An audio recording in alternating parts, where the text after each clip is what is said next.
Ya. Jadi kalau Anda bayar kartu kredit nggak langsung di bulan depannya dibayar, nah itu bunganya akan sangat-sangat besar gitu ya. Akan melebihi bahkan investasi terbaik pun bunganya kalah sama bunga kartu kredit itu kalau udah bunga berbunga. Jadi ini utang yang sangat jelek ya, kartu kredit ini. Jadi kadang-kadang kita tuh nggak kerasa melebihi budget yang kita punya atau bahkan melebihi income kita utangnya. Karena kan gampang banget kan berhutang menggunakan kartu kredit. Nah, terus yang terakhir nih tidak berinvestasi. Nah, ini banyak orang ya, apalagi yang masih zaman kita kan nggak diajarin sih. Jadi asing banget gitu loh sama investasi. Saya juga dulu gitu. Lah coba teman-teman pasti tahu kan ada inflasi ya. Kira-kira kalau ditaruh di tabungan sama bunga inflasi gimana menurut teman-teman? Tambah habis atau tambah banyak uangnya?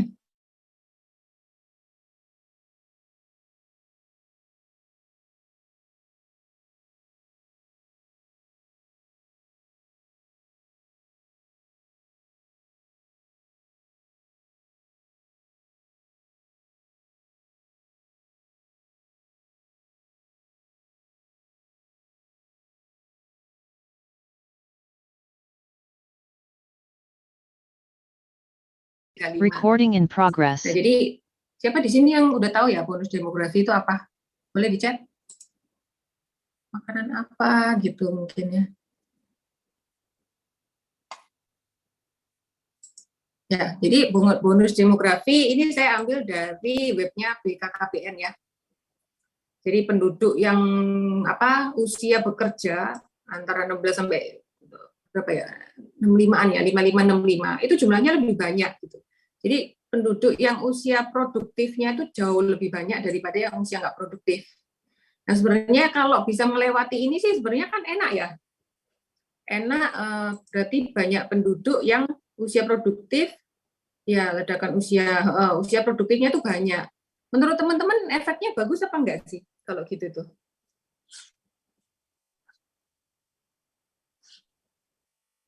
Jadi ini terjadi biasanya. Jadi jumlah tenaga kerjanya itu banyak banget. Nah, menurut teman-teman ini tolong dijawab ya teman-teman ya. Baik atau tidak itu untuk kita atau untuk Indonesia, untuk kita lah ya.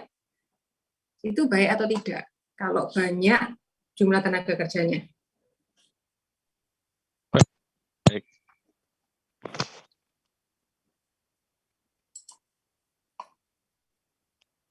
Ya, masalah kalau nggak tersedia lapangan pekerjaan gitu ya. Ada pendapat lain?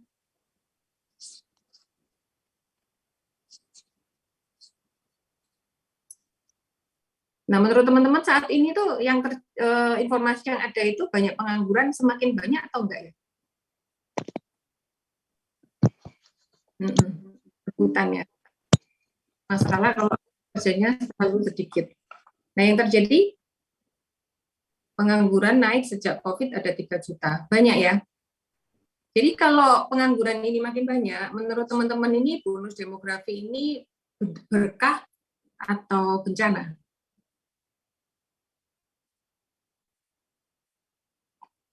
Bencana ya.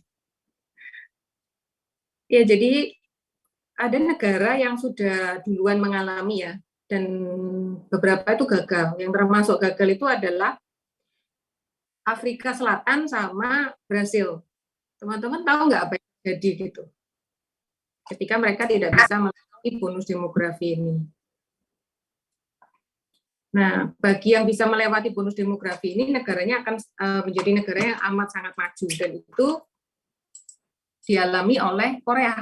Nah, ini karya saya ganti pakai ini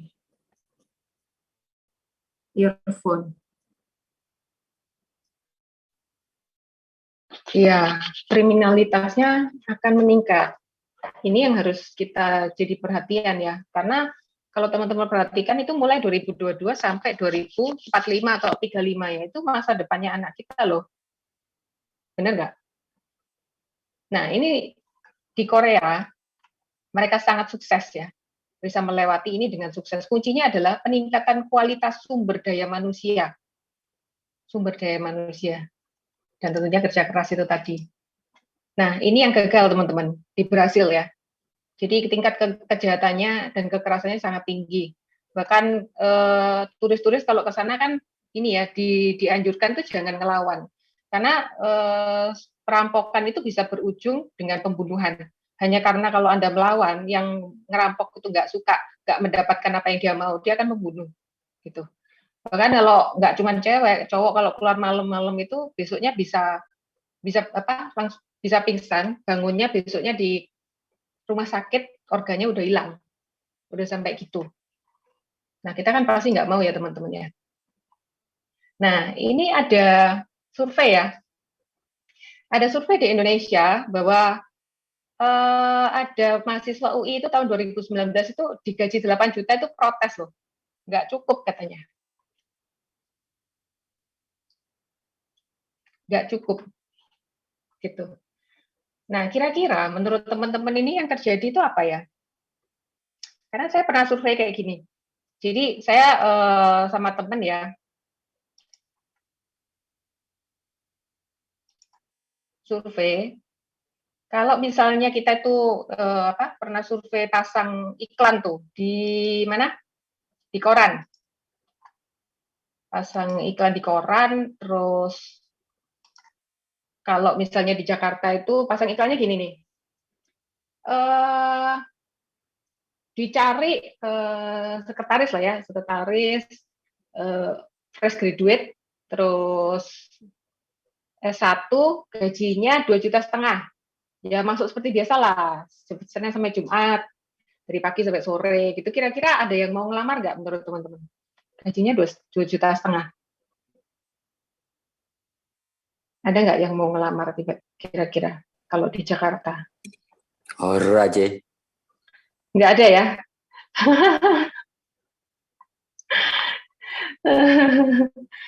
Kira-kira kenapa itu? Kekecilan ya?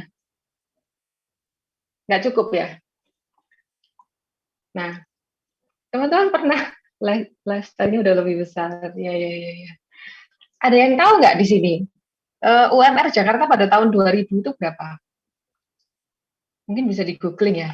Ini udah tak googlingin sih. Aku sharing ini ya.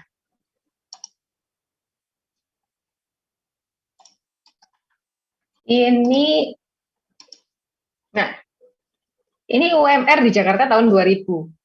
Berapa nih teman-teman? Nggak sampai 350.000 ya, benar ya? Jadi buruh-buruh itu bisa hidup loh, 350.000 tahun 2000. Nah, kalau ini saya hitung pakai kalkulator TVM ya, kalkulator inflasi. Ya, 21 tahun kemudian, jadi 2021 lah. Dengan rata-rata inflasi 8%. Ini saya sudah hitung. Saya jumlah inflasi selama 21 tahun, saya bagi. Ya. Ketemunya 8,3%. Jadi kalau misalnya 300.000, 21 tahun yang lalu, itu sama jumlahnya dengan 1,5 juta tahun sekarang. Kalau 300.000 itu buruh-buruh itu UMR ya, bisa hidup, artinya sekarang juga bisa hidup dong, 1,5 juta. Tapi kenapa kok orang-orang nggak mau gitu? Nggak bisa katanya. Masalahnya di mana? Hah? Ini udah dihitung loh pakai inflasi ini. Segini loh, harusnya kalau 2,5 juta bisa nabung dong. 500 kayak atau 1 juta, harusnya kan bisa. Jadi masalahnya di mana kira-kira?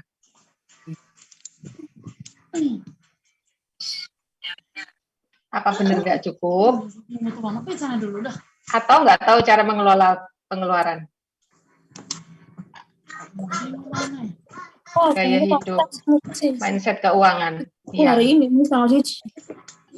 Iya, ini ada suara bocor ya. Ya, jadi ini yang terjadi teman-teman ya. Bukan tidak ada pekerjaan, tapi tidak tahu cara mengelola pengeluarannya. Karena gadget keluar. Yaitu, karena keluar gadget baru tuh ya. Jadi itu yang salah sih ya. Kenapa kok harus gitu, keluar gadget? Jadi ada tiga kebiasaan utama dalam mengelola keuangan nih teman-teman. Ini biasanya nggak saya lakukan. Saya dulu juga nggak gini. Jadi saya dulu ya dapat langsung dihabiskan, nggak ada ya disisakan lah, disisihkan, nggak ada. Biasanya kita kan begitu terima langsung buat kebutuhan hidup, ya kan, buat makan dan lain-lain. Ada dikit sisa ya buat gaya hidup lah, masa hidup nggak dinikmati, kan gitu. Ya kalau gitu ceritanya nggak akan ada untuk yang lain-lain. Jadi kebiasaan ini yang belum dipunyai kebanyakan orang di dunia bahkan berubah jadi kebiasaan hidup sisa menjadi kebiasaan hidup disisihkan dulu. Apalagi yang nomor 2 ini buru-buru ya mencatat ya. Nggak mungkin gitu ya. Nah yang ketiga melakukan budgeting dan rebudgeting ya. Ini dulu juga nggak saya lakukan, pokoknya dipakai tak ya wis gitu ya. Sambil menunggu-nunggu income yang selanjutnya kok nggak datang-datang. Ya sampai sini setuju nggak teman-teman nih? Jadi bukan karena tidak ada pekerjaan, ya tapi karena pengangguran karena keputusan gitu loh. Jadi mereka mending nggak usah kerja daripada kerja tapi gajinya cuma 2,5. Jadi ya wis aku tak nganggur aja lah. Pengangguran karena keputusan, karena tidak tahu cara mengelola pengeluaran gitu. Dan kenyataannya sekolah nggak pernah kan ngajarin tentang ini. Bahkan mungkin orang tua juga nggak pernah gitu. Nah berarti keterampilan apa nih yang harus kita punya basically? Yang pertama tentu saja mendapatkan income ya. Kalau nggak ada income-nya apanya yang mau dikelola? Benar. Yang kedua, setelah dapat income, yang dikelola kira-kira apanya sih? Income-nya atau pengeluarannya? Pengeluarannya ya teman-teman ya. Kalau income tuh dijaga. Iya, pengeluarannya. Kalau income dijaga, harus tetap ada. Nah, semakin besar penghasilan, apakah kita itu selalu semakin sejahtera? Atau sebaliknya? Karena justru semakin besar penghasilan, utangnya malah tambah banyak. Ini ada loh, di suatu perusahaan itu, kalau gajinya dinaikkan, itu dia harus ngambil pinjaman loh, 80% gitu katanya saya dengar-dengar. Jadi semakin dinaikkan, malah suruh tambah pinjem, jadi utangnya tambah banyak gitu. Semoga di sini nggak ada yang begitu ya, itu paling orang di luaran sana. Di situ tuh, di sini tuh udah mantap-mantap lah ya, mantap semua. Nah pertanyaannya berarti income 30 juta per bulan sama income 100 juta per bulan itu kalau 20 tahun kemudian kira-kira keluarga mana yang lebih sejahtera? Oke. Juga jaga mata. Yang lebih sejahtera yang mana? Yang income 30 atau 100 nih menurut teman-teman?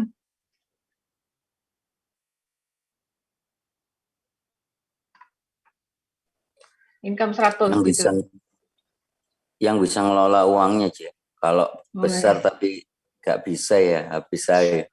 Wah, mantap Pak Amang ya. Iya, benar banget ya Pak Amang ya. Kalau 100 juta tapi pengeluarannya 110. Ya sama aja ya. Yang 30 juta pengeluarannya mungkin cuma 10, dia nabungnya 20 juta per bulan. Ya, udah kelihatan ya yang bisa mengelola ya Pak. Harusnya income yang 10, ya iya harusnya ya Mbak ya. Harusnya yang 100 juta itu lebih sejahtera. Tapi masalahnya kalau yang 100 juta pengeluarannya 150 juta. Nah, itu masalahnya. Jadi tiap bulan minus. Minus 30 juta. Nah, itu. Apalagi kalau pakai kartu kredit. Nah, itu masalah itu ya. Nah, terus tadi apa hubungannya itu sama nasabah yang saya cerita tadi itu ya? Apa kok sudah ditawarin, ditutup duluan kalau ada masalah keuangan polisnya, ya kan? Misalnya ada masalah keuangan di pabrik, itu yang dipangkas polis asuransinya, benar nggak? Yang lainnya masih dibayar les sekolah, les anak, gitu kan sekolah anak kan nggak mungkin diputus ya, pasti asuransinya yang diputus, benar nggak menurut teman-teman? Nah biasanya saya masuknya dari sisi ini ya, tentang bagaimana kita itu bisa tetap berbelanja tapi tambah sejahtera. Tambah kaya atau tambah sejahtera? Menurut teman-teman kaya itu sama sejahtera sama nggak sih? Kalau kaya itu apa? Sejahtera itu apa? Beda ya? Apa bedanya, Mas?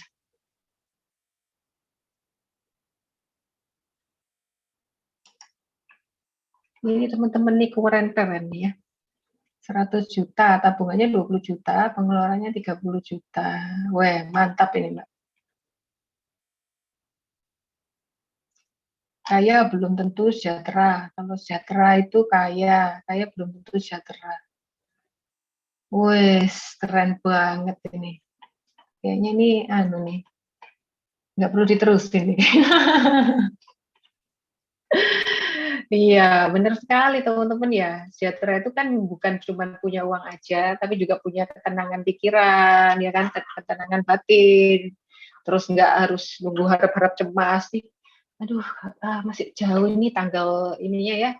Bonusan kedua ini kok ini udah apa tabungan udah menipis. Nah, itu kan nggak damai sejahtera ya teman-teman ya. Kalau sejahtera pasti kaya, amin. Ya, jadi teman-teman bagaimana caranya kita itu bisa tetap berbelanja, tapi tambah sejahtera. Nah, pertanyaannya kan belanjanya kemana? Kan gitu ya. Belanjanya kemana?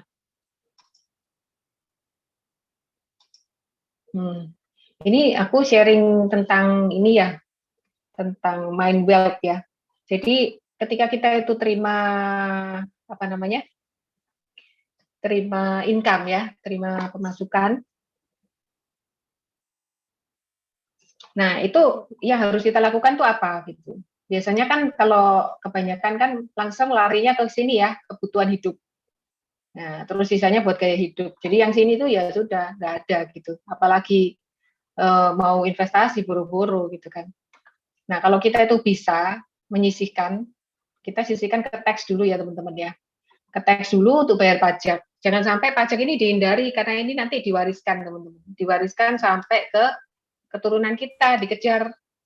Jadi kalau kita nggak bayar pajak, terus kita udah nggak ada yang nanggung anak-anak kita. Nah, itu dendanya bisa sampai 90% gitu, habis semua nanti. Jadi cara paling kalau mau hemat pajak ya dengan cara membayar gitu ya. Bayar saja yang ada itu semua dibayar teks ya, taat pajak istilahnya ya. Ya pajak ini kan banyak ya, ada pajak penghasilan, pajak kendaraan ya, dan pajak-pajak lainnya itu teman-teman mesti sisihkan, itu kan setahun sekali ya. Nah, itu udah tiap bulan sisihkan. Jadi kalau pas setahun udah tinggal bayar gitu ya. Jadi nggak kaget-kaget gitu. Nggak dananya tuh dadaan langsung setahun kan rasa juga tuh ya. Kalau mobil apalagi mobilnya Pak Jenny gitu ya. BMW kan lumayan itu budgetnya. Nah, terus charity ya, sisihkan juga untuk charity sesuai dengan keyakinannya masing-masing. Nah, misalnya kita mau ngasih ke mana? Atau misalnya kalau ada orang yang utang gitu, gimana ngambilnya dari mana? Ambilin aja dari sini, udah disisihkan. Jadi kalau misalnya orangnya bayar ya nggak apa-apa, misalnya terus nggak ada uang, nggak bisa bayar ya sudah, relakan aja, nggak usah diambil hati gitu ya. Terus juga ke tempat ibadah ya teman-teman ya. Setelah itu baru kita masuk ke debt cancellation. Nah ini maksimal 35%, nggak boleh lebih. Kalau lebih gimana? Ya diperpanjang teman-teman. Diperpanjang restrukturisasi hutang gitu. Kalau teman-teman ini lebih dari 35%, nggak sehat ya keuangannya ya. Jadi kalau ada apa-apa, nggak punya cash, nggak punya liquid, bahaya banget kan. Terus akhirnya hutang. Masa jual aset? Kan konyol juga gitu. Nah, 35% ini ada hutang konsumtif dan hutang produktif ya. Nah, tapi maksimalnya 35%. Nah, setelah itu kita sisihkan ke rekening peace of mind. Nah, ini tadi sejahteranya di mana? Ya di sini ini rekening penting banget untuk ketenangan pikiran dan ketenangan batin kita. Ini minimal 10% kita sisihkan. Kalau nggak ada ini ya nggak akan mungkin bisa tenang pikirannya. Walaupun uangnya banyaknya seberapa, akan habis. Jadi ini penting banget, rekening peace of mind ini. Setelah ini tersedia, baru kita masuk ke financial freedom. Nah, di sini kalau misalnya teman-teman, saya mau tanya nih teman-teman, tujuan teman-teman bekerja itu apa sih? Boleh sharing nggak? Misalnya kerja itu mau nyekolahin anak sampai ke luar negeri, misalnya kemana, ke Amerika, ke Australia, atau apa, mau beliin anak aset berapa ya, rumah 5M atau apa, atau mau rencana dana hari tua ya. Jadi aku maunya hari tuanya itu nggak ngerepotin anak-anak. Nah, berarti kita udah punya tujuan nih. Aku pokoknya bekerja ini untuk ngumpulin rencana dana untuk hari tua. Atau mau jalan-jalan nih, aku tiap tahun soalnya nanti mau jalan-jalan, atau 5 tahun lagi aku mau ke Eropa keliling. Nah kan udah disiapin dulu dananya, rencana dana jalan-jalan. Atau rencana dana menikah lagi. Nah ini udah disiapin juga, menikah lagi bukan kawin lagi ya teman-teman ya, maksudnya tuh ulang tahun pernikahan. Misalnya mau merayain yang keberapa, yang ke 25 kayak gitu, mau dirayain yang spesial, atau mau jalan-jalan kemana nanti. Nah itu disiapin juga teman-teman. Nah, jadi kita berinvestasi itu sesuai dengan tujuannya, sejahtera. Supaya hari tua bisa jalan-jalan. Nah, ini kan berarti mau lifestyle seperti apa kita itu saat tua nanti. Mau seperti sekarang ini, atau mau dinaikin, atau mau turun gitu. Nah, itu udah disiapin dari sekarang, udah dihitung teman-teman. Berarti harus berapa dananya, harus siap ketika misalnya saya pensiun umur 55 nih. Berarti nanti umur 55 saya harus punya dana berapa. Nah, itu harus sudah disiapin lewat financial freedom ini, rekening financial freedom ini diambilkan minimal 10%. Kalau nggak disiapkan nanti bingung ya. Ini udah langsung, kan nggak mungkin toh, udah pensiun terus kita nyiapinnya dari mana mau udah pensiun. Menahan rasa tidak enak sama istri dan mertua. Supaya bekerja untuk dapat dana hari tua, ya.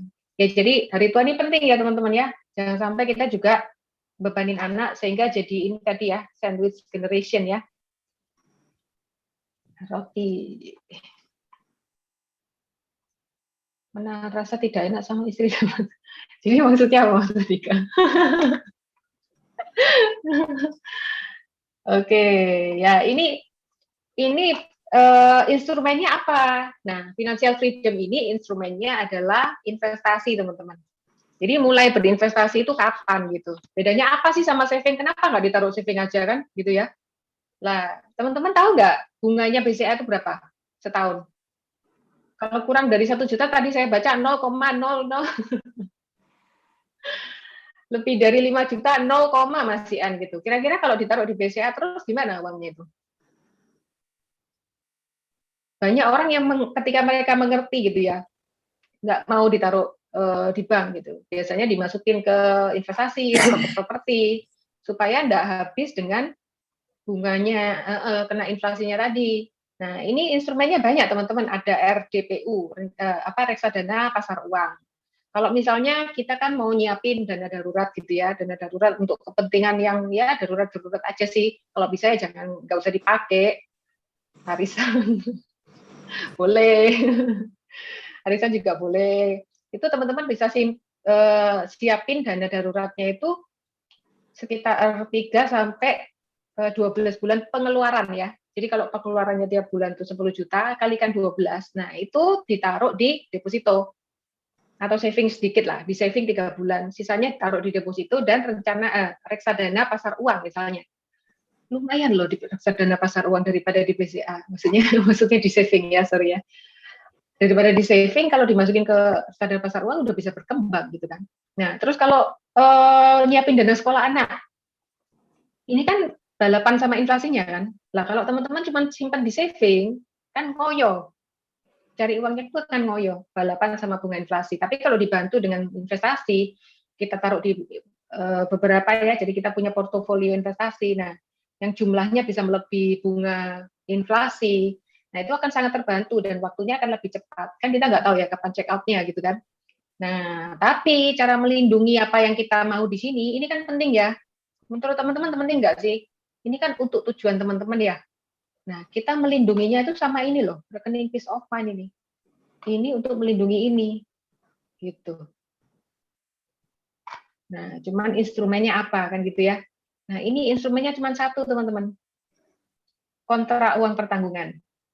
Ya, cara melindungi ini, tujuan kita ini adalah dengan kontrak uang pertanggungan. Nah, baru sisanya untuk biaya titik-titik hidup ada 2 ya, untuk kebutuhan hidup. Kebutuhan hidup itu apa saja sih teman-teman?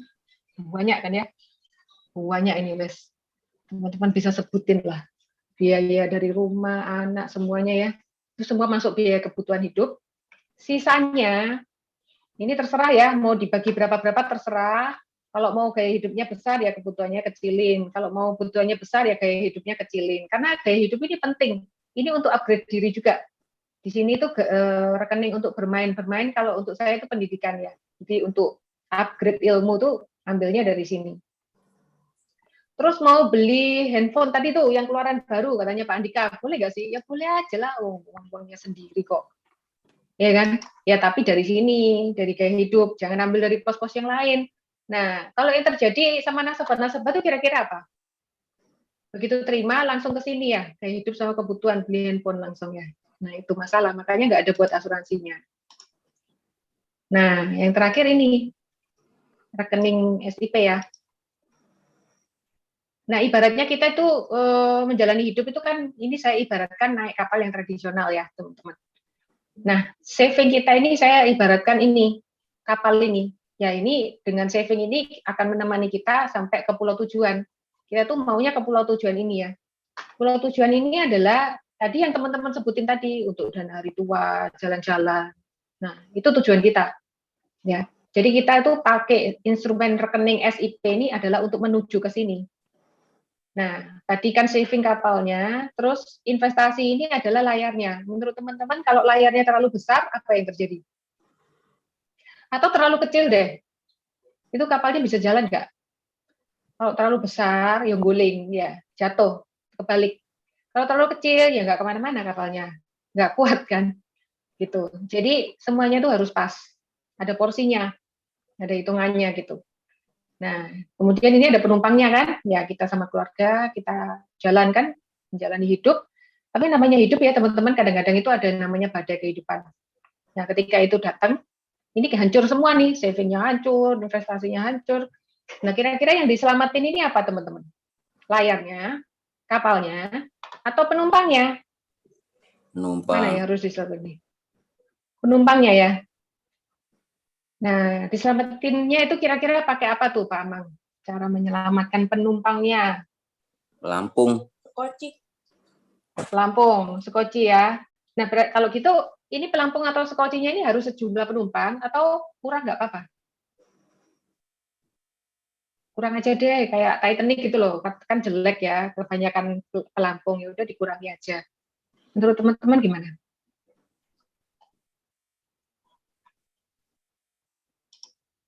Harus pas. Harus pas ya, sejumlah penumpang. Iya, kalau nggak kasihan kan, nggak kuman gitu ya. Ya, sehingga apapun yang terjadi sama perahunya, sama layarnya, ya, ini penumpang ini akan tetap sampai ke pulau tujuan ini. Dijamin sampai ke pulau tujuan ini. Nah, dalam kehidupan ya teman-teman ya, dalam kehidupan ini kalau saving ya rekening biasa ya, rekening investasi, rekening tabungan biasa, yang gampang cairnya, istilahnya gitu. Nah, itu kan kita gunakan untuk sehari-hari kan enak ya kalau gampang cairnya, jangan ditaruh yang susah cairnya. Nah, kayak properti kan susah cairnya, kita mau pakai repot. Nah, saving perlu. Nah, kemudian investasi. Investasi ya banyak tadi ya pilihannya ya, kalau mau aman ya reksadana. Nah, kalau rekening peace of mind ini tadi, yang kita sebut pelampung ini tadi, ini alatnya itu cuma satu, yaitu asuransi. Memang asuransi ini bagi sebagian orang, bagi kebanyakan nasabah mungkin merasa nggak penting gitu ya. Tapi dari yang tidak penting ini akan menyelamatkan yang terpenting dari hidup kita ini, yaitu tujuan kita. Nah, jadi kalau teman-teman tujuannya misalnya untuk dana pendidikan anak, atau dana warisan atau dana hari tua, menurut teman-teman itu harus terjadi, harus diwujudkan kalau kita ada saja, atau apapun yang terjadi dengan kita, hal itu pasti harus terwujud. Anakku harus tetap sekolah, aku ada atau walaupun aku ada atau tiada, anakku harus tetap sekolah, atau ya aku ada aja, nek nggak ada ya wis nggak tahu lah, urusannya Tuhan gitu. sebagai apa ya, orang tua yang bertanggung jawab, yang punya cinta yang besar untuk keluarga, untuk istri dan anak, dan untuk pasangan ya. Itu teman-teman mau pilih yang mana gitu loh. Mau pastikan cintanya ini tetap ada walaupun kita ada dan nggak ada. Atau cintanya kita tuh ya sebatas seumur hidup kita lah gitu. Kalau nggak ada ya sudahlah, urusanmu dewe gitu. Yang mana kira-kira? Apapun yang terjadi harus terwujud. Ya, apapun yang terjadi, anak harus tetap sekolah. Iya, betul. Ya, siapa yang mau dikorbankan? Iya, apapun yang terjadi. Jadi sepakat ya teman-teman ya. Jadi alatnya memang ya cuman asuransi. Kalau ada, menurut teman-teman ada nggak sih alat lain gitu yang bisa memastikan bahwa apapun yang terjadi, tujuan keuangan kita ini pasti tercapai. Kan kalau kita nggak ada, emang investasi bisa tetap jalan. Kan stop. Emang saving bisa nambah sendiri? Kan nggak bisa. Nah, ketika terjadi apa-apa, ini kan langsung cair sehingga tujuan tadi misalnya tujuan keuangan anak misalnya 2M, ya 2M-nya langsung cair. Anak kita pasti sekolah gitu, tinggal masukin aja di reksadana, ya kan? Sambil menunggu anaknya cukup umurnya.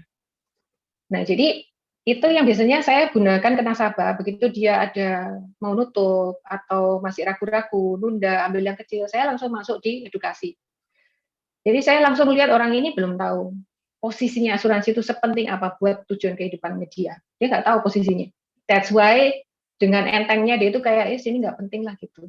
Ini sudah saya praktekkan dan ketika dia tahu posisinya, dia tahu fungsinya, nggak jadi ditutup teman-teman. Ada 4 polis, 5 polis anaknya mau ditutup gara-gara uangnya itu habis dibuat berobat, orang tuanya habis sakit, habis-habisan, mau ditutup 5. Saya kasih edukasi, dia langsung nggak jadi, dan dia juga merasa dia ini nggak aman gitu.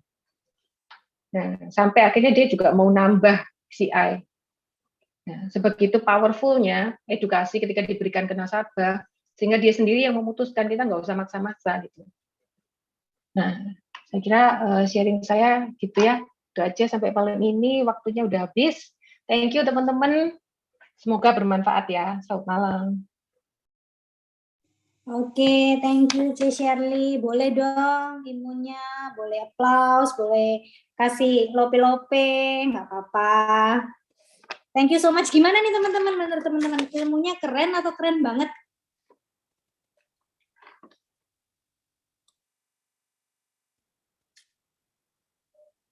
Oh, keren ya. Jadi sekarang udah pada tahu ya gimana sih tipsnya banyak closingan tapi nggak buru-buru ditutup gitu ya sama nasabah. Nah, artinya malam ini kita sudah teredukasi dengan baik, jadi C. Shirley sudah berbagi ya. Apa sih yang mesti kita lakukan kalau seandainya ada nasabah yang mau tutup polisnya? Nah, berarti kita perlu mengedukasi. Tadi saya juga belajar banyak ya.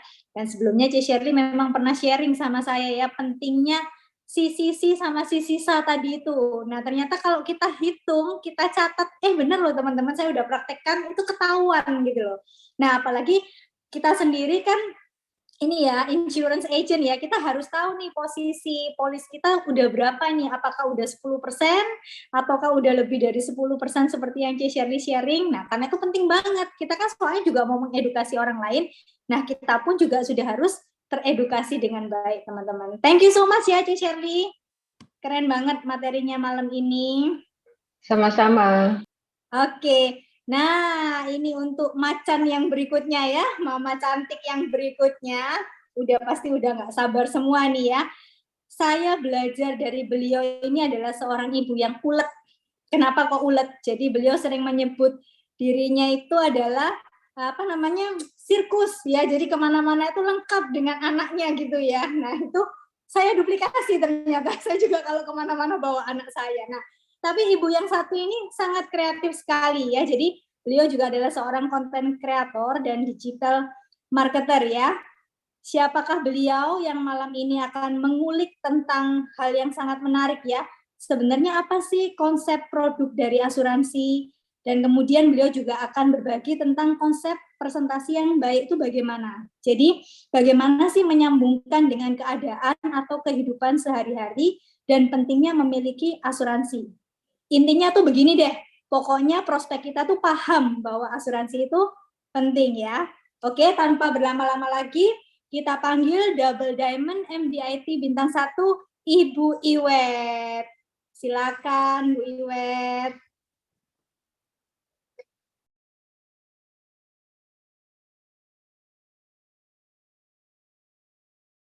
Jelas.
Saya ingat Pak Janet itu mengibaratkan, kenapa ya ada BP, ketika dia BP dia bisa melaju cepat, dan ada BP 3-4 tahun ya masih pancet gitu. Ibaratnya kalau Pak Alam bilang ada BP gemuk sama BP kurus gitu.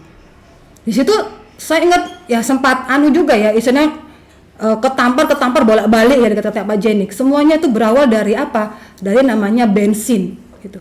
Ketika kita menjadi seorang BP ya kan, itu kita mengharapkan tim BE kita itu menghasilkan gitu. Padahal ya Pak Jenik sering ngomong tahun pertama ketika kita menjadi BP jangan mengharapkan yang namanya overriding gitu.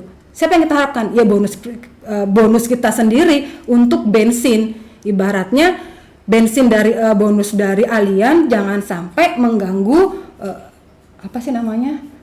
operasional rumah gitu. Jadi ya harus kita manfaatkan dari bonus gitu. Kalau misalnya overriding kita itu belum cukup, ya udah berarti kita harus selling gitu. Itu yang saya ingat atau yang saya tangkap dari omongannya Pak Jenik gitu. Nah, akhirnya ke sini teman-teman merasa nggak sih ya nggak bahwa di bisnis ini ya rasa-rasanya itu seperti detak jantung yang deg-deg kalau punya nasabah. Pertama kali mau closing tuh gini, iki nanti lapse nggak yo? Apalagi kita ngomong sekarang alien sangat ketat yang namanya persistensi. Ngalamin nggak sih? Gini, waduh iki iso gak yo? Aduh. Akhirnya kita mundur sendiri, nggak pede gitu, ya kan? 300.000 kok gak nyucuk, ya kan? Bonus cuma 150.000, ya. Kalau misalnya nggak ditompo, takutnya nanti dia di closing, misalnya yang lain, aku piye gitu. Jadi fokusnya cuma kayak saya bilang kayak apa ya, kayak detak jantung gitu loh, kayak mau kena serangan jantung. Jadi setiap bulan tuh penuh yang namanya was-was. Gitu. Ada yang ngalamin nggak? Saya ngalami teman-teman. Ya, 2 bulan di awal tuh saya benar-benar mengalami ketakutan ya untuk closing, termasuk agen gitu. Tapi akhirnya saya belajar ya, saya review ya kan, saya review beberapa nasabah saya yang dia lapse, tidak lapse enforce ya. Terus yang lapse itu penghasilannya tinggi, lapse itu penghasilannya tinggi. Ini saya sharing aja teman-teman ya. Lapse itu ada yang penghasilannya tinggi, ada yang penghasilannya juga rendah, yang enforce juga ada yang penghasilannya tinggi sama penghasilannya rendah, maksudnya level atas level bawah gitu. Kadang-kadang saya berpikir gini, berarti sebenarnya tidak ada korelasi ya antara ya orang itu membeli asuransi dengan penghasilan gitu. Asal yang benar katanya Ceserly ya, dia memanage-nya itu benar-benar gitu, tidak over budget gitu. Ibaratnya kalau penghasilannya 5 juta, dia asuransinya 4 juta. Nah, itu kan namanya over budget. Kayak gitu tuh. Hal itu yang pertama akhirnya saya klarifikasi itu saya banyak belajar gitu. Terus akhirnya saya punya kalimat ya mungkin Mas Santo bisa share ya. Ini juga akhirnya saya menemukan kata-kata ini ya. Yang satunya Mas Santo. Nah ini, small case itu membuat kita survive, hanya bisa bertahan di bisnis ini. Big case membuat kita menjadi orang yang kaya, ya kan? Apalagi kita BP ya, BP kita dapatnya 34,5%. Kalau kita misalnya jualan pribadi, ya kan? Membangun bisnis dengan kualitas dan pondasi yang kuat bisa membuat kita tidur nyenyak, menikmati hidup dan siap untuk diwariskan.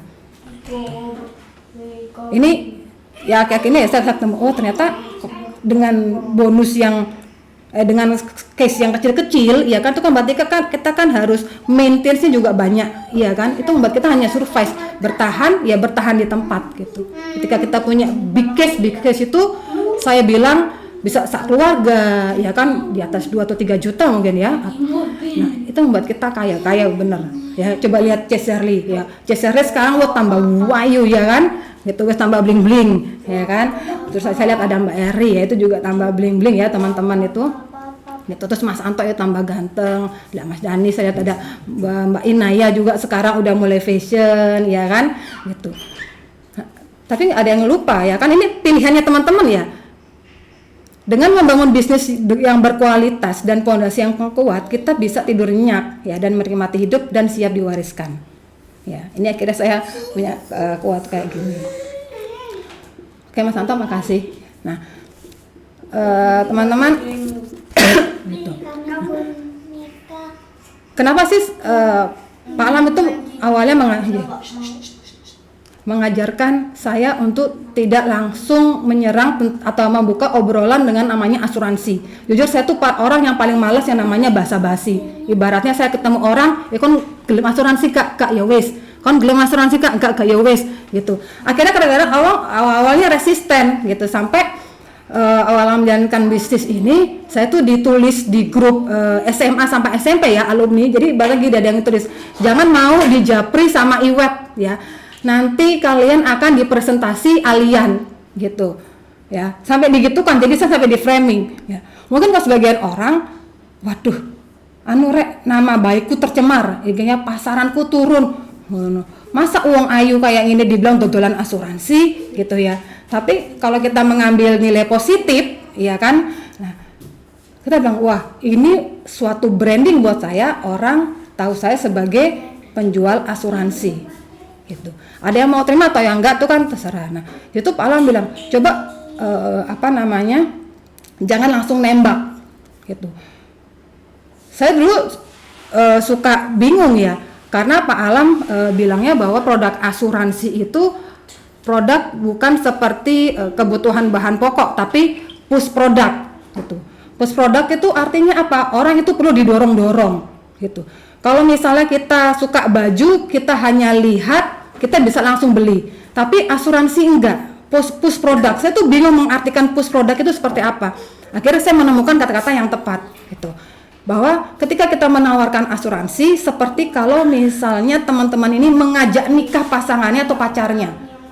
Butuh apa? Butuh yang namanya kepercayaan. Butuh yang namanya trust, butuh yang namanya keyakinan. Gitu. Kenapa? Karena asuransi ini seumur hidup. Ibaratnya kalau ada pertanyaan, saya bayar asuransi berapa lama? Gitu. Ya kan seumur hidup gitu. Ibaratnya kita tuh kontrak sama dia itu seumur hidup. Jadi saya bilang ini seperti kita lagi mencari pasangan hidup sama nasabah gitu. Jadi perlu dipus, karena kawin kan butuh dipus kan. Kapan kau nikah no aku? Kan kadang-kadang gitu ya, kalau pacarannya lama ya nggak di closing, akhirnya kan di closing sama orang lain ya. Itu kayak salah satu agen saya tuh. Kebanyakan di follow up nggak di closing, akhirnya di closing sama orang lain. Nah, jadi konsep presentasi ini membuat kita masuknya itu lebih smooth ya, unik, karena kita tidak menawarkan tentang asuransi, tapi kita lebih menyederhanakan konsep asuransi itu dalam kehidupan sehari-hari ya. Fokus kita ke kenapa, bukan apa gitu ya. Jadi orang melihat asuransi itu sederhana ya. Kalau lihat di videonya Pak Alam yang di Bisnis Talk itu kan, ayo beli asuransi, nanti kalau kamu nggak tukar asuransi, nanti kalau kon mati lah, itu kan nggak enak ya. Itu ibaratnya seperti mendoakan, tapi dengan konsep ini kita menggiringnya itu lebih halus gitu ya. Kakak. Nah, di sini saya hanya sharing aja, teman-teman bisa konsultasi. Saya sharing apa yang saya lakukan beberapa terakhir ini gitu. Saya menganggap konsep asuransi ini juga bisa dibilang menjembatani antara obrolan kita sama prospek dengan presentasi standar yang sudah disediakan oleh New Univision gitu, biar nggak jeglek ya. Dari obrolan ke presentasi itu saya mengibaratkan seperti pesawat kalau mau landing ke atas gitu. Pesawat kalau mau landing itu kan naik, kok naik apa sih, ancang-ancang ya kan. Jadi jalan duluan terus naik gitu. Itu kan nggak boleh mengurangi speed. Karena kalau dia ngurangi speed itu dia nggak bisa ke atas gini. Nah biasanya teman-teman yang saya dampingi atau termasuk dulu awal-awal saya, ketika kita mau ketika kita ngobrol terus kita pingin presentasi, itu biasanya ada jeda sekitar istilahnya apa ya, sesi hening 2-3 detik.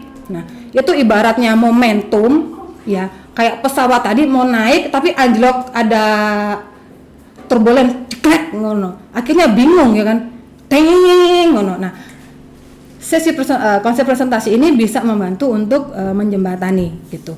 Ini juga bisa dilakukan di sela-sela kita lagi obrolan ringan sama prospek gitu ya kan, sebagai pembuka omongan ya. Kenapa presentasi itu penting ya?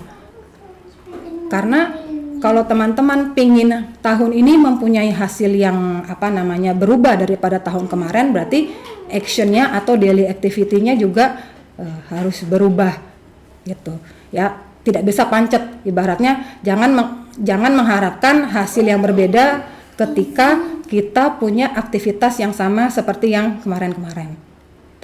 Nah, saya punya beberapa konsep presentasi ya. Salah satunya yang paling saya senangi adalah 28.000 ya. Mungkin beberapa teman di sini sudah pernah dengar ya.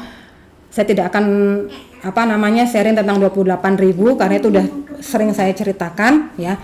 Ini ada konsep presentasi tentang beras ya. Ini saya kemarin closing salah satu juragan slab ya kan. Hah? Ya, jadi bisa untuk follow up gitu. Jadi saya cerita begini, waktu itu ngobrol-ngobrol gini, Mbak, kan tuh beras tuh banyak tuh, ya kan, slep-slepan ya kan. Mbak, aku kalau lihat beras kayak gini ya, orang naruh di mana tuh karung-karung gitu ya, saya tuh ingat apa nenek saya gitu. Jadi setiap tahun kita tuh suka apa namanya Lebaran di Jawa gitu. Nah, ketika anak-anak pada ngumpul, ya, yang saya perhatikan tuh nenek saya, ya almarhum nenek apa gini. Kan kalau anak datang ke orang tua masih bawa yang namanya beras ya biasanya. Nah, ketika bawa beras, saya lihat nenek saya itu selalu buka beras ya, terus mengambil apa tuh namanya gelas yang lorek-lorek itu yang besar, ya kan? Dia ambil gini, terus dia taruh di ember yang ada tutupnya itu gitu. Terus ada anaknya lagi, karena orang zaman dahulu ada yang kayak gitu nggak sih neneknya? Ada yang pernah memperhatikan nggak neneknya kayak gitu? Jadi kalau dikasih masih ono sisa nol sedikit gitu kan gitu. Terus ada lagi anaknya datang seperti itulah. Saya kan penasaran ya, saya gini, kok setiap kali ada yang datang ngasih beras, Uti kok langsung ini sih naruh di apa namanya di tempat gitu. Itu buat apa Uti? Gitu. Itu bilang, ya ini buat jaga-jaga nak. Lo jaga-jaga apa? Ya kalau misalnya nggak ada yang ngasih beras, paling enggak apa namanya kita masih bisa hidup dari beras ini gitu. Terus saya bilang gini, lo Uti, terus sampai kapan Uti akan stop kasih penuhin taruh beras yang tadi dikasih taruh di ember itu? Ya sampai penuh. Kalau ketika ember itu penuh berarti stop gitu.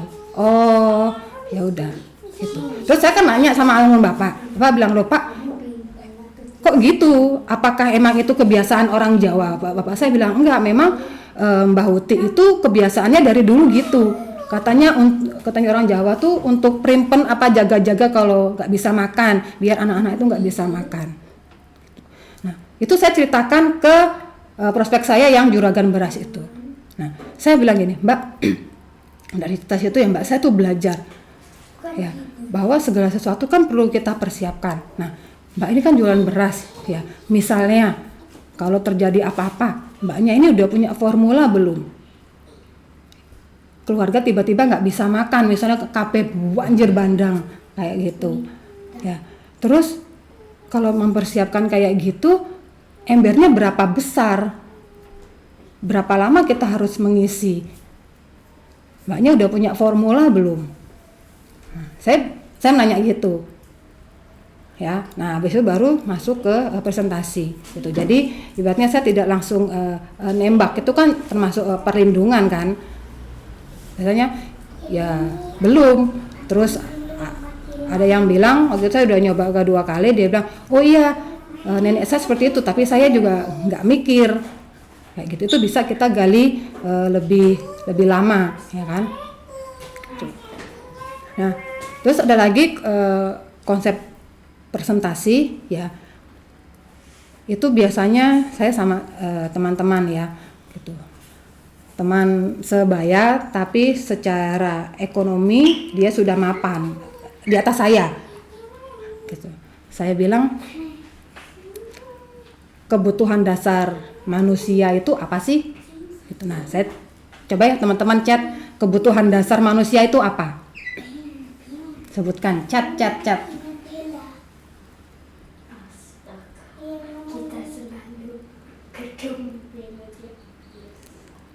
Kebutuhan dasar. Dulu kan ada sandang, pangan, papan. Apa nih? Ya Mbak Nana benar, pangan, sandang, papan. Oke. Kalau di Indonesia kan apa Mbak Nana? Pangan, sandang, premier, sekunder, tersier.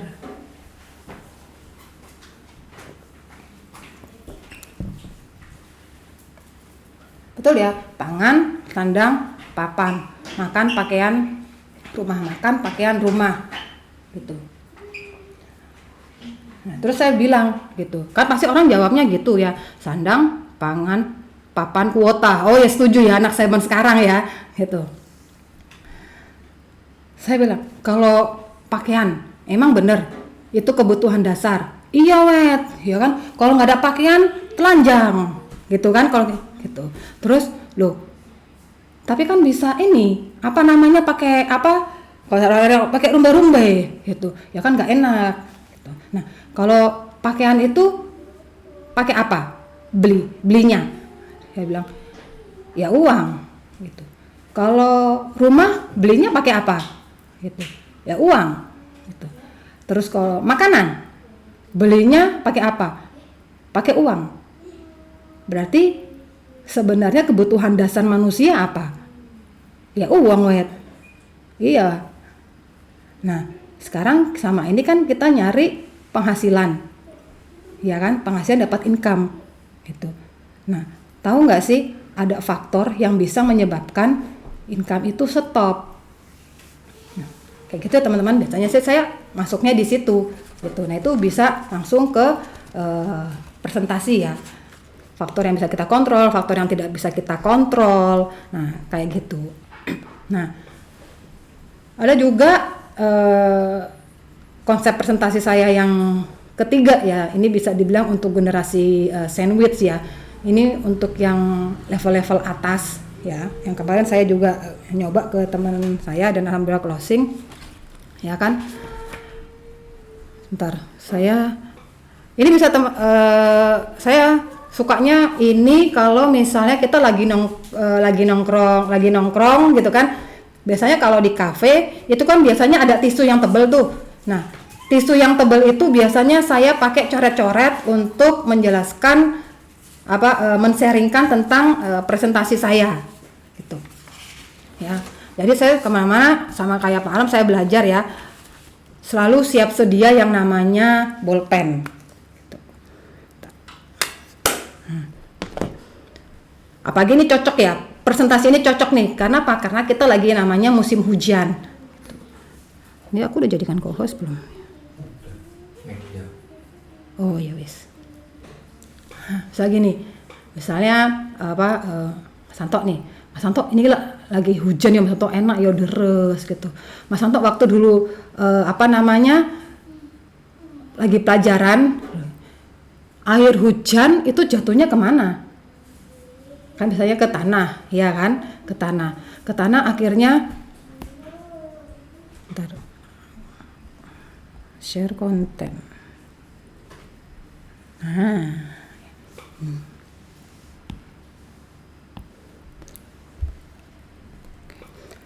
Ya.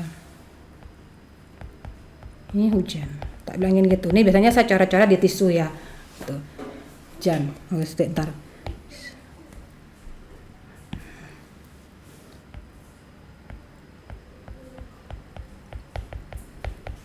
Hujan brrrr, ya kan jatuh seret ya, akhirnya membentuk yang namanya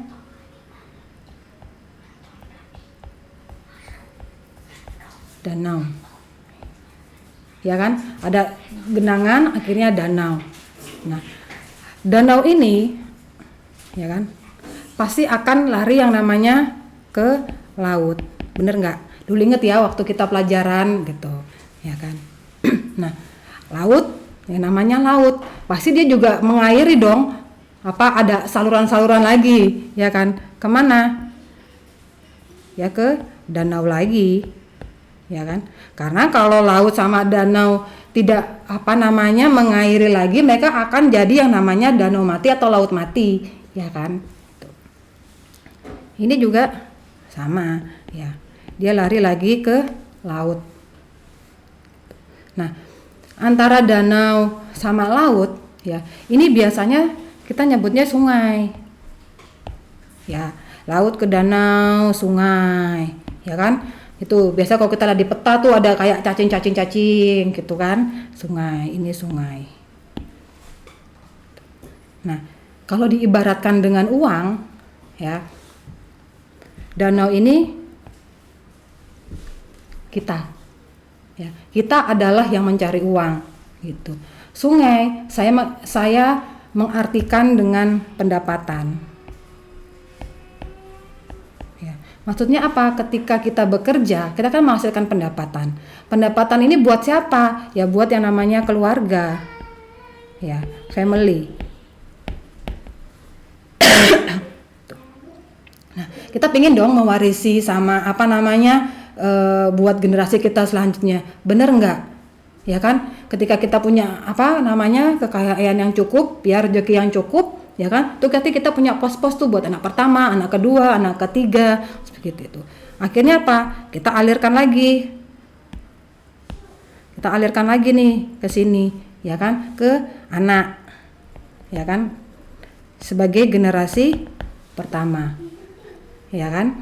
Nah, ini juga dialirkan lagi nih, ya, ke keluarganya si anak, kayak gitu, ya kan, ke keluarganya.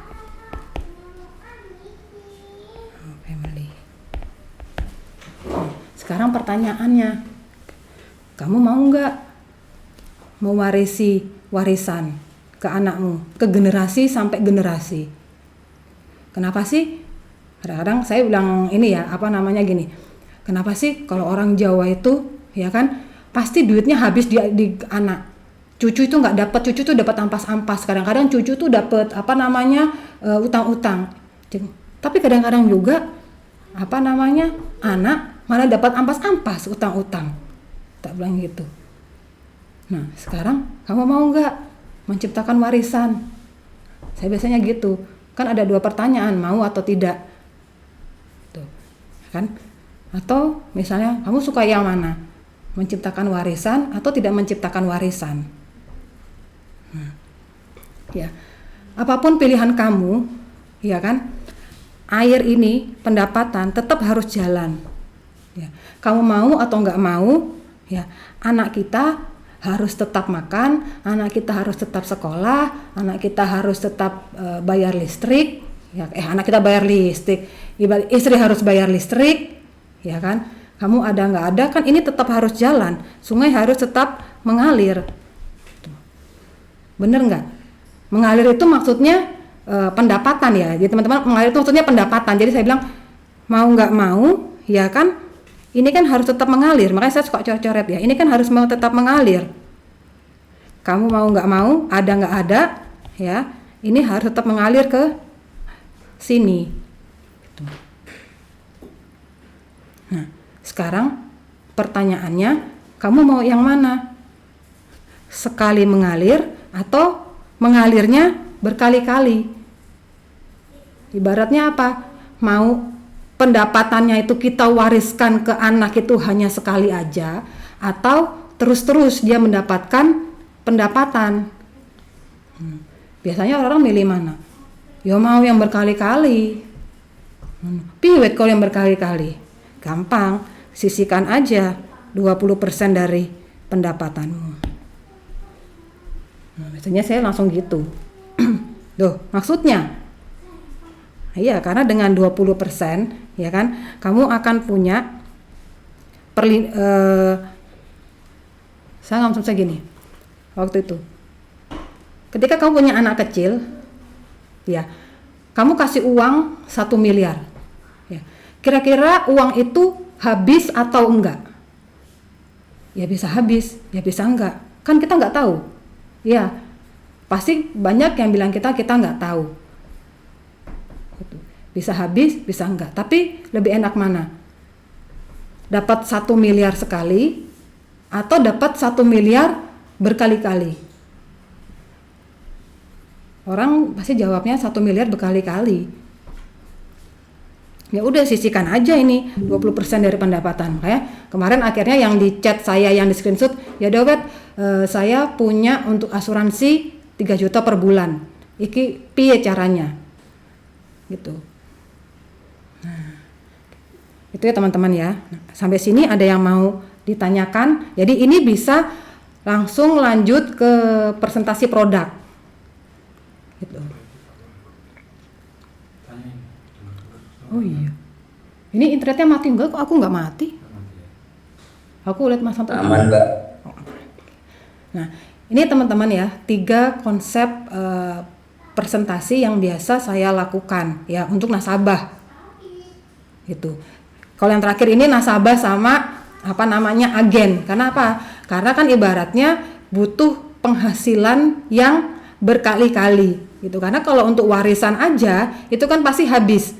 Ya, tapi kalau dia dengan membangun bisnis, ya kan, itu bisa untuk diwariskan selamanya. Sampai sini ada yang mau ditanyakan teman-teman?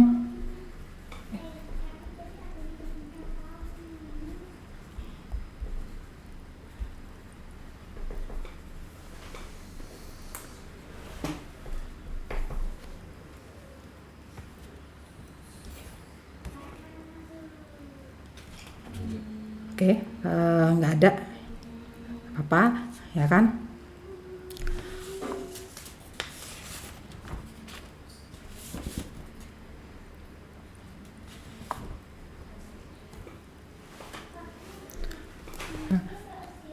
Tidak ada namanya presentasi yang sempurna. Ya, adanya adalah kita berulang kali menceritakan sharing apa yang mau kita sharingkan ya, karena kita asuransi ya berarti kita sharingkan tentang pentingnya proteksi kayak gitu ya.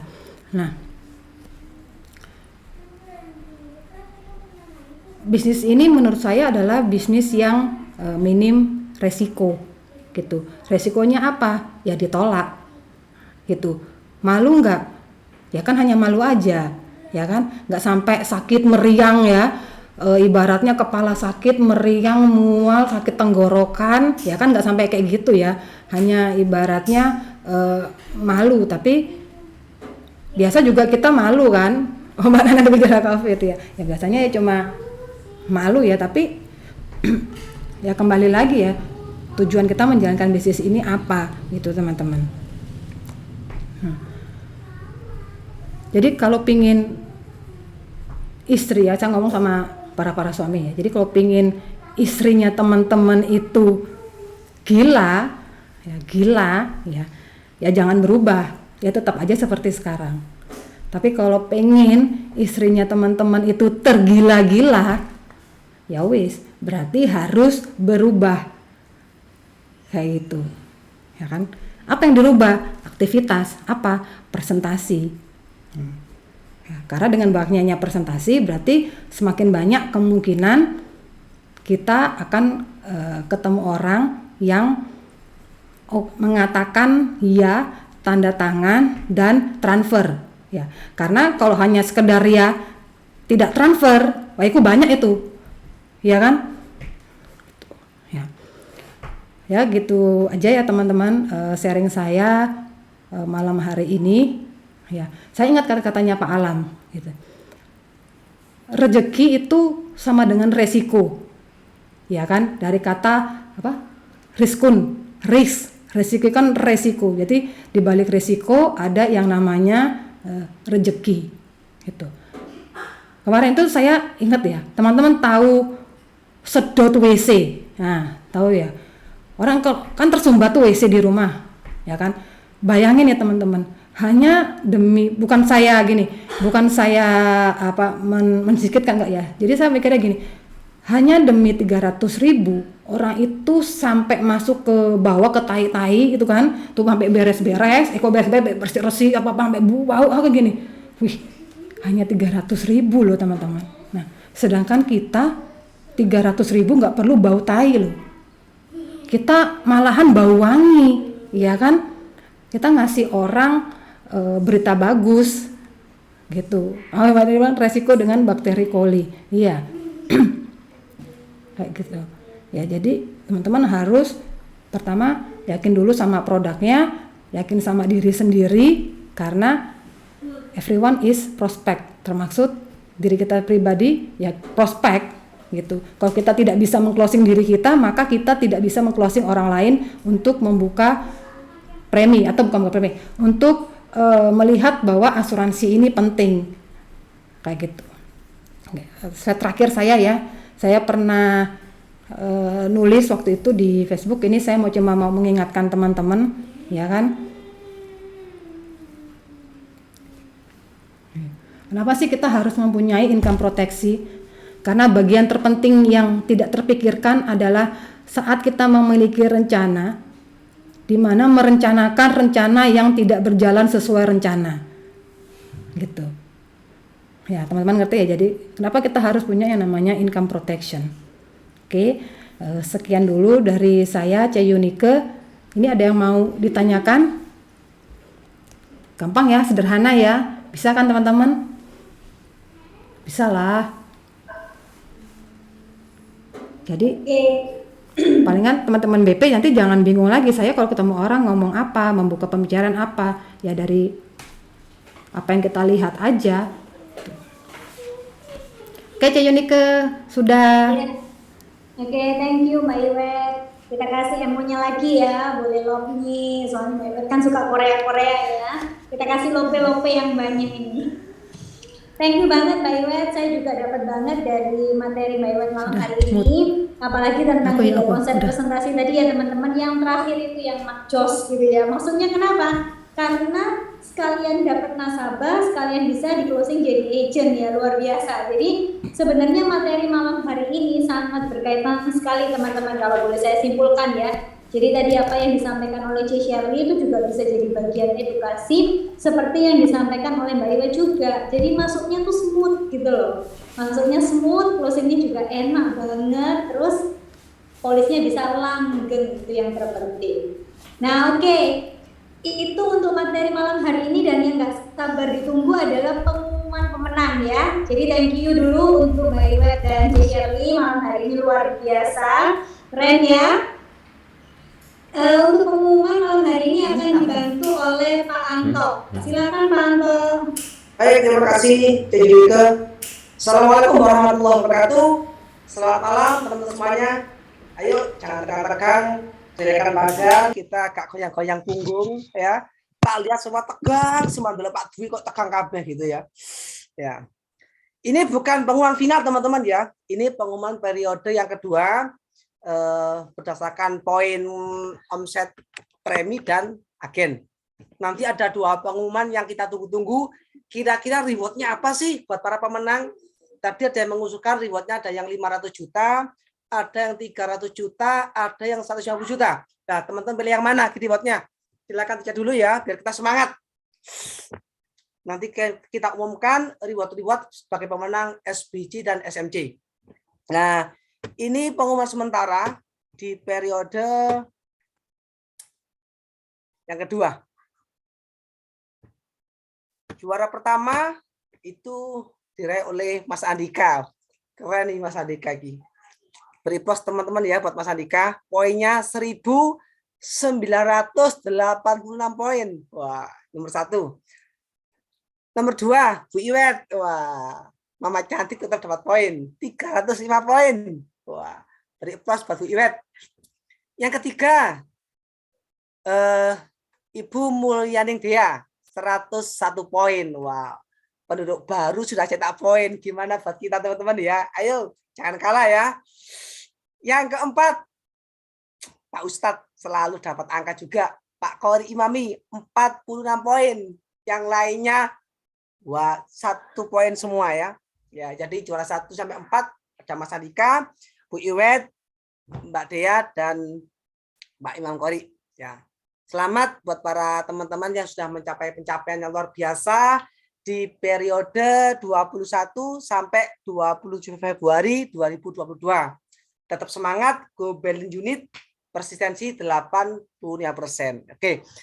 Yang pertama teman-teman, kami ingin mengundang Mas Andika nih, sharing lah Mas, jangan pelit-pelit dengan ilmu supaya teman-teman yang lain juga bisa dapat apa hiunya ya.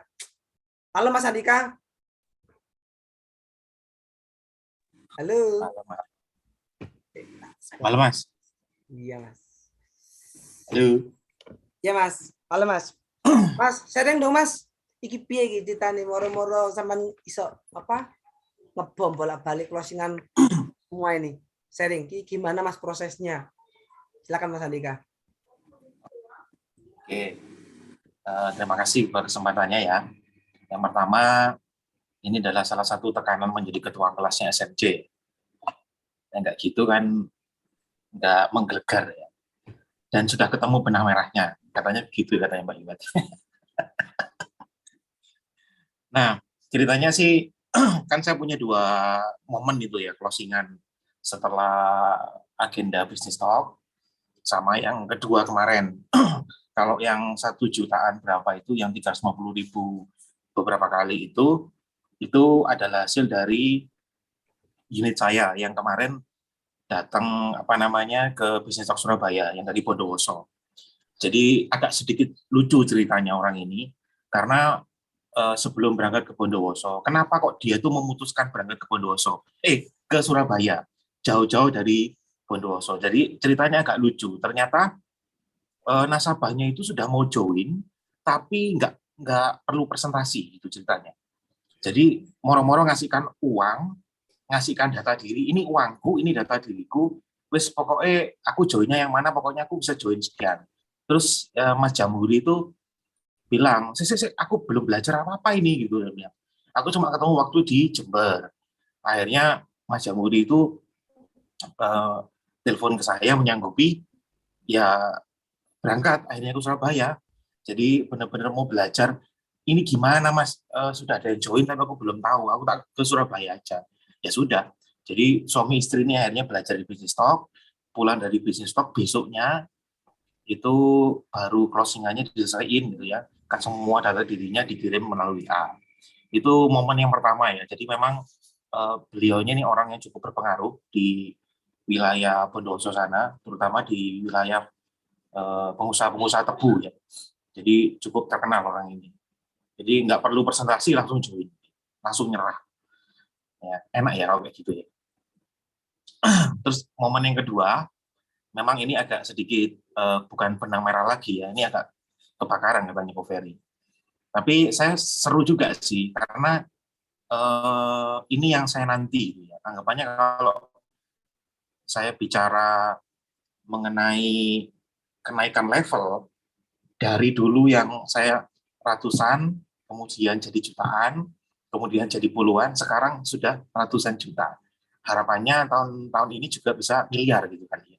Amin gitu. Jadi ini salah satu hal yang saya impikan juga, bahwa saat ini saya pasti big please, karena terinspirasi dari Mas Anto ya, pada akhir tahun. Terus Pak Jenny sering melihat yang merusak tatanan itu selalu akhir tahun. Nah, gimana kalau kita rusak tatanannya sejak awal tahun, ya kan?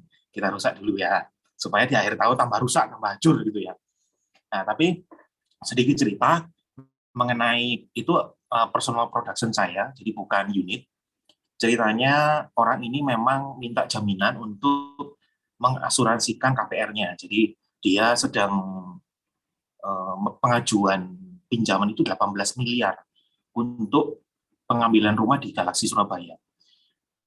Rumahnya cukup mahal, sehingga pihak bank itu meminta untuk asuransi. Sedangkan di bank itu sendiri, saya sebut inisial aja ya, depannya B, belakangnya I, banknya itu. Jadi itu bank itu nggak bisa cover. Kan punya asuransi diciptanya dia, tapi nggak bisa cover dan minta MCU. Gitu loh. Makanya pihak bank itu angkat tangan. Dan menariknya ada 6 asuransi yang ditawarin sama BNI, bukan BRI, BNI. Ya, yang ditawari ada 6 asuransi itu ternyata nggak ada yang mampu untuk, jadi hampir semuanya itu minta MCU gitu. Karena pertamanya minta 5 miliar hanya sebenarnya. Pinjaman yang lain itu nggak perlu pakai asuransi, jadi hanya minta 5 miliar. Akhirnya saya belajar khusus. Nah, jadi malam hari saya terima kasih salah satu leader saya, juga leader kita semuanya ya, mentor saya nih akhirnya sekarang, BP Haris, ya, Bapak Haris, Abdul Haris. Ya, saya tahan beliaunya waktu itu di WTC Surabaya. Pak Haris, saya mau ngeles. Ya, saya nggak masuk ya beliaunya di sini ya. Saya les sama Pak Haris mulai dari pagi sampai sore. Ya, tak kasih kopi, tak kasih makan. Pokoknya gimana caranya Pak Haris ini tertransfer ilmunya gitu ya. Dan saya mau benar-benar belajar, karena ke depan pasar saya itu kayaknya banyak yang begitu, dan memang benar. Selain dari closingan ini, saya sudah bikin 6 ilustrasi yang nilainya mirip-mirip, dan itu kalau KPR-nya selesai di awal bulan depan, ya bisa masuk bleng di bulan depan. Gitu. Ya semoga ya teman-teman doakan supaya ini selesai ya. Nah, kalau masalah perhitungannya, saya agak sedikit sulit cerita kalau secara verbal begini, harus memang ketemu gimana, karena memang itu sebenarnya untuk single premi. Ya, jadi sekali bayar, di situ ada premi, ada top up, dan meminta perlindungan itu 15 tahun. Untungnya si prospek saya ini ya usianya masih 32 tahun. Dan secara finansial itu pernah ada masalah. Karena termasuk orang kedua juragani Aspal Madura. Jadi ada dua, yang namanya itu Haji Soleh, yang satunya ini Haji Fikri. Nah, ini yang bikin ini Haji Fikri. Gitu. Jadi ketika saya bikin oret-oretan, Pak Haji minta berapa? Pokoknya aku minta ini perlindungannya sekian, Mas. Saya hitungkan. Nah, ketika saya hitungkan itu, namanya orang punya duit ya, ya wes Mas gitu. Dia cuma, iya gitu toh. Nah, menunggu proses KPR, terus dilihatnya KPR-nya sudah selesai, Pak Haji ini harus bayar sekarang loh Pak Haji. Iya, dibayar sekarang aja. Ya udah ditransfer waktu itu juga. Jadi satu hari itu ditransfer, saya tuh deg-degan loh. Ditransfer uang segitu, padahal bukan ke saya ya. Tapi itu transfernya ke Allian. Sampai di transfer yang terakhir itu kan cukup lama jenjangnya. Itu Pak Hajinya bilang gini, Mas, banking saya ini kok error ya? Sampai mau maghrib itu saya bilang gini, Pak Haji, kalau m-bankingnya error, pakai m-banking orang lain tidak apa-apa, Pak. Tidak harus yang bersangkutan, saya bilang gitu. Yang penting kodenya benar, nomor benar gitu. Oh iya gitu. Akhirnya di jam berapa itu akhirnya baru kirim semua dan lega gitu. Ya itu hal yang saya syukuri ya, teman-teman, sambil belajar juga bahwa produk kita itu produk yang luar biasa. Karena dari sisi investasi, dari sisi keamanan investasinya itu sebenarnya bagus sekali, teman-teman. Kita bisa mainkan di situ dan saya bisa memastikan bahwa nasabah yang kita miliki itu benar-benar taruh uangnya di Allian itu adalah yang paling aman karena memang perusahaan yang bukan perusahaan yang ngecek-ngecek, teman-teman. Dan itu saya buktikan ya dari sisi saya membuat ilustrasi dan sebagainya itu benar-benar profesional semua. Mungkin itu. Luar biasa Mas Andika, nular ya Mas ya buat yang teman-teman yang lainnya. Pingin banyak sebenarnya, pingin menanya hal yang lainnya, tapi karena kecerdasan lapang Mas Andika sering menanya di tempat yang lain ya, sehingga apa yang mau saya tanyakan sudah dijawab semua oleh Mas Andika. Ya inilah kalau sudah punya jam terbang yang luar biasa. Thank you Mas Andika. Selanjutnya nih, ya Bu Iwet. Sharing dong Bu. Waktu closing kemarin ini.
Iya, Bu.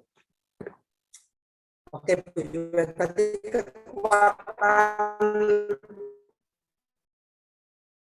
kekuatan branding di sosmed itu ya, dengan konsistensi ya. Ya, Bu. Jelas, Bu? Halo?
Oke, Bu Iwet.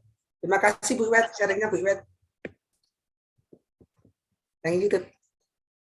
Ya, semoga kita bersama teman-teman juga mulai mulai branding di sosmed, juga mulai sering sharing-sharing tentang testimoni klaim ya. Itu sangat membantu sekali untuk membangun image ke prospek ya, Bu ya. Cerita tentang klaim.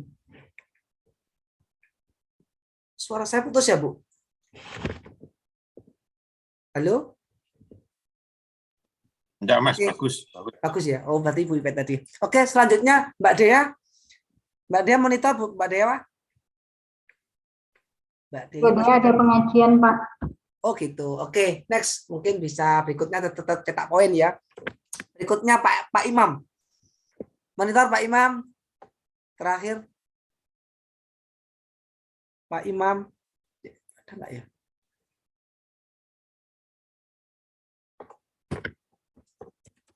Oh, enggak ada. Oke, teman-teman. Terima kasih atas sharingnya teman-teman semuanya yang sudah mencapai poin juara 1, 2, 3, dan 4. Kita selalu berdoa. Di batch yang ketiga, kita semua juga cetak poin ya.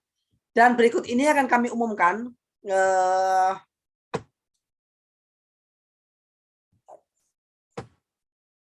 Apa sih reward yang akan kita berikan di SBC sebagai pemenang. Ya, perhatikan teman-teman rewardnya ya.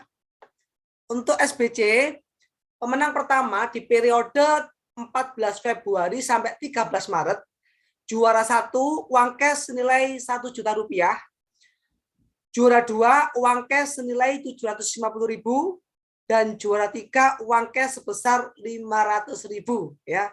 Masih ada 2 kesempatan lagi. Ya, ayo kita berjuang bersama-sama ya. Kemudian tak lupa juga nih, kita sebagai BP pasti punya anak-anak di tim SMC. Ya, kita berikan booster yang luar biasa. Untuk SMC itu reward yang kita berikan untuk juara 1 uang cash senilai 1.500.000, juara 2 1 juta, juara 3 750.000, juara 3 500.000, juara 4 500.000, dan juara 5 500.000 teman-teman. Ini bisa menjadi booster buat tim kita yang ada di SMC. Untuk itu semua para BP, ayo kita bersinergi bersama BP kita untuk cetak poin sebesar-besarnya. Masih ada kesempatan 2 periode lagi sampai penutupan tanggal 11 Maret. Dan yang terakhir, nanti kita ada acara Core Vision Online, itu tanggal 20 Maret, sekaligus itu nanti para pemenang di SBC dan SMC, nanti akan diumumkan siapa para pemenangnya. Salah satu itu Yunike yang bisa saya sampaikan, karena waktu sudah cukup malam teman-teman melanjut mengikuti acara Daily Booster. Terima kasih teman-teman. Assalamualaikum warahmatullahi wabarakatuh. Selamat malam. Ya, oke. Makasih Mas Santo untuk pengumumannya dan hadiahnya keren ya. Berarti benar-benar masih ada kesempatan 2 kali periode ya tadi menurut Mas Santo. Jadi nanti kita ketemu lagi di SBC minggu depan tanggal 7 Maret. Jadi untuk teman-teman yang malam ini akan mengikuti Daily Booster, roomnya pindah ya Mas Santo ya? Iya, roomnya pindah. Ya, oke. Di room SBC seperti di room Daily Booster seperti biasanya. Oke teman-teman, sekian untuk malam ini. Terima kasih untuk kebersamaannya. Kita ketemu lagi minggu depan di SBC tanggal 7 Maret. Selamat malam semuanya. Malam. Selamat malam Thank you. teman-teman semuanya. Terima Unika, kasih. thank you, Shirley.